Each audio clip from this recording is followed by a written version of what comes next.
So when you create a scheme for Construct 2, you need to make sure that it passes physically based rendering.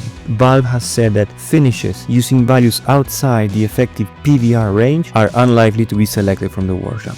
It says for metallic finishes and the metallic portions of gunsmith, red, green and blue range is most likely between 180 and 250.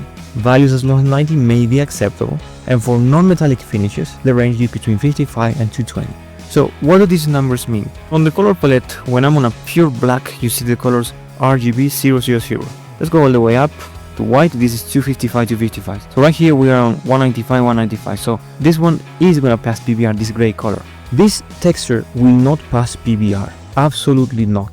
So in Global Offensive, it was only a single texture that contained colors and it could have dark and very bright colors. But now on CS2 you need to divide a color texture into the albedo map, which contains colors, and the shadows and highlights, you will control them with an ambient occlusion texture. So here's the albedo map, here's what it's looking at, it's looking grayish. When I add the ambient occlusion one, it darkens those colors and makes it look black. Let me open the console, matte, full bright, 10, and there's no blinking color, so this way I can tell this skin is passing PBR. Let me show you what would happen. I would use this one like it was in Global Offensive. See what's happening? See how it's blinking? Well, that is because this texture contains black color, very dark colors on the albedo texture. And you see this looking exactly the same as in the other example where I had an albedo texture in combination with an ambient occlusion one.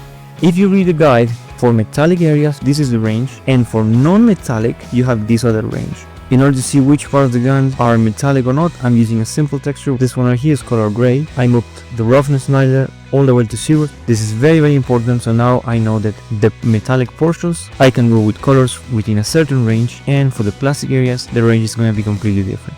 One final thing, this program is premium, however for the PBR validation function, we're gonna go with an evaluation version. Even if this trial period is over, you can still check for PBR validation. On metallic, let's create a new metallic. Let's go to base color, open base color. So here's the albedo map. If I enter PBR validate, you see that it's all green. Now let's open up the other one. Let's check for PBR validate, and you see how it's all red on those areas, because essentially those areas are too dark.